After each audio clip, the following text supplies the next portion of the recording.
Hello everyone, स्वागत है आपका मेरे चैनल पर। और इस वीडियो में आपको मिलने वाले हैं सीटेट में आने वाले सीडीपी के बहुत ही ज़्यादा महत्वपूर्ण इंपॉर्टेंट क्वेश्चन। अगर आप सीटेट की प्रिपरेशन कर रहे हैं, सीटेट का एग्ज़ाम देने वाले हैं, तो इस वीडियो को देखना आपके लिए बहुत ज़्यादा ज़रूरी है। और इस वीडियो में आपको 30 में से 28 नंबर अगर आपके आ जाते हैं तो आप समझ जाइएगा आपकी तैयारी आपने बहुत ही अच्छे तरीके से की है। ये जो क्वेश्चन है ये बहुत ही ज़्यादा इंपॉर्टेंट है, इसके बाहर आपको कुछ भी नहीं देखने को मिलेगा आपके एग्जाम में। मैंने अपने दोनों ही पेपर सीटेट के पहले ही अटेम्प्ट में क्वालिफाई किए हैं, तो जुड़ जाइए मेरे साथ मुझ पर इतना भरोसा रखते हुए। तो हम देखते हैं, हमारा पहला क्वेश्चन है, मनोविज्ञान का जन्म किससे हुआ है? मनोविज्ञान का जन्म किससे हुआ है? भूगोल से, नीति शास्त्र से, दर्शन से या संस्कृत से?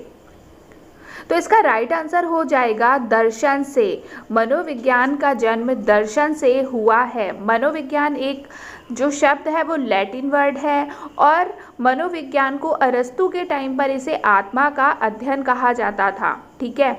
और अभी एक क्वेश्चन आपको देखने को मिलेगा कि वर्तमान में मनोविज्ञान को किसका अध्ययन कहा जाता है? तो इसका आंसर हो जाएगा व्यवहार का अध्ययन। ठीक है। मनोविज्ञान को वर्तमान में व्यवहार का अध्ययन कहा जाता है, जो कि किसने कहा है? वॉटसन ने कहा है। तो फर्स्ट क्वेश्चन का राइट आंसर हो जाएगा दर्शन। मनोविज्ञान का जन्म किससे हुआ है? दर्शन से। ठीक है। तो हमारा नेक्स्ट क्वेश्चन है, एकाधिक बुद्धिमानी का सिद्धांत कहता है कि। एकाधिक बुद्धिमानी का सिद्धांत, सबसे पहले आप ये समझिए एकाधिक मतलब क्या होता है? एक से अधिक बुद्धिमानी का सिद्धांत क्या कहता है? ये जो आंसर है इसका ये क्वेश्चन में ही छुपा हुआ है। एक से अधिक बुद्धि मीन्स इसका साफ साफ हो जाएगा जो कि ऑप्शन में दिया हुआ है, बुद्धि कई प्रकार की हो सकती है। एकाधिक बुद्धिमानी का सिद्धांत कहता है कि बुद्धि कई प्रकार की हो सकती है। बुद्धि से रिलेटेड मैं एक और क्वेश्चन आपको बता दूं, सबसे पहले बुद्धि शब्द का प्रयोग किसने किया था? तो सबसे पहले बुद्धि शब्द का प्रयोग किया था गाल्टन ने, जो कि किया था 1885 में। बढ़ते हैं अपने थर्ड क्वेश्चन की तरफ। निम्नलिखित में से कौन प्राथमिक समाजीकरण का माध्यम है? परिवार, समाज, पड़ोसी या विद्यालय? इनमें से कौन प्राथमिक समाजीकरण का माध्यम है? पहले मतलब समझते हैं हम। जब बच्चा जन्म लेता है तो सबसे पहले उसका समाजीकरण कहाँ पर होता है?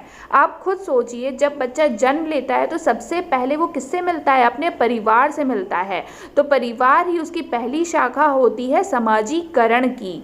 तो यहाँ पे राइट आंसर क्या हो जाएगा? परिवार। बच्चे की प्राथमिक समाजीकरण का माध्यम क्या होता है? परिवार होता है। ठीक है। नेक्स्ट क्वेश्चन की तरफ बढ़ते हैं। शिक्षा मनोविज्ञान में किसका अध्ययन होता है? व्यवहार का, व्यवहार के परिमार्जन का, व्यवहार के परिमार्जन के लिए व्यवहार का अध्ययन, या तीनों में से कोई नहीं? इसका राइट आंसर हो जाएगा व्यवहार के परिमार्जन के लिए व्यवहार का अध्ययन। व्यवहार शब्द आया है तो मैं आपको एक इम्पॉर्टेंट क्वेश्चन और बता देती हूँ। व्यवहारवाद का जनक किसे कहा जाता है? ये मोस्ट इम्पॉर्टेंट क्वेश्चन है।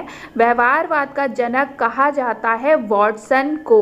ये भी आपको पेपर में देखने को मिल सकता है। बढ़ते हैं अपने नेक्स्ट क्वेश्चन की तरफ। नेक्स्ट क्वेश्चन है, तनाव एवं क्रोध की अवस्था है शैशवावस्था, बाल्यावस्था, किशोरावस्था या वृद्धावस्था?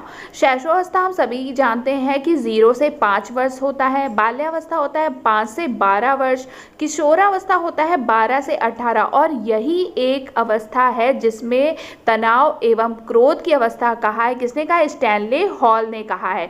तो किशोरावस्था होती है तनाव एवं क्रोध की अवस्था। तो फिफ्थ का आंसर क्या हो जाएगा? थर्ड, किशोरावस्था। ठीक है। सिक्स्थ क्वेश्चन देखते हैं, रिपब्लिक किसकी रचना है? रिपब्लिक पुस्तक किसने लिखी है? तो इसका राइट आंसर हो जाएगा प्लेटो ने। प्लेटो ने रिपब्लिक पुस्तक लिखी है। नेक्स्ट क्वेश्चन देखते हैं, मनोविज्ञान का विषय चेतना है, यह किसका मत है? तो दोस्तों इसका राइट आंसर हो जाएगा विलियम जेम्स, क्योंकि विलियम जेम्स ने ही मनोविज्ञान के विषय को चेतना का अध्ययन बोला था। मीन्स मनोविज्ञान को चेतना का अध्ययन किसने बोला था?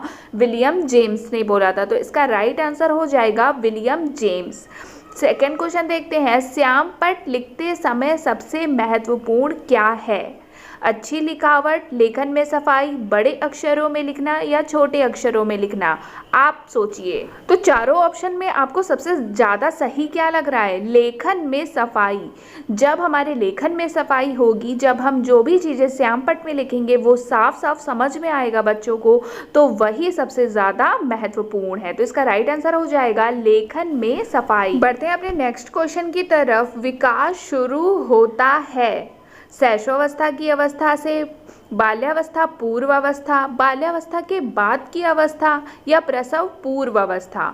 ठीक है, तो जब बच्चा गर्भ में होता है तो तब से क्या वो बढ़ता नहीं है? तब क्या उसका विकास नहीं होता है? ज़रूर होता है। तो जब बच्चा गर्भ से होता है तब से ही उसका विकास शुरू हो जाता है। तो इसलिए हमारा राइट आंसर हो जाएगा प्रसव पूर्व अवस्था। विकास शुरू होता है कब से? प्रसव पूर्व अवस्था से। ठीक है, एंड लास्ट क्वेश्चन देखते हैं। भाषा शिक्षण की विधियाँ मुख्यतः किस पर निर्भर करनी चाहिए? परीक्षा पद्धति पर, समय अवधि पर, लक्ष्य विषय पर, बच्चों का स्तर, आयु और प्रकरण पर? तो जाहिर सी बात है, भाषा शिक्षण की विधियां मुख्यतः बच्चों का स्तर और प्रकरण पर निर्भर करनी चाहिए, है कि नहीं? आप बताइए कमेंट बॉक्स में। और यदि भाषा शिक्षण की विधियां बच्चों की स्तर की आयु के अनुरूप नहीं होंगी तो बच्चों को सीखने में बहुत ज़्यादा कठिनाई होगी या बच्चा ना के बराबर ही सीख पाएगा।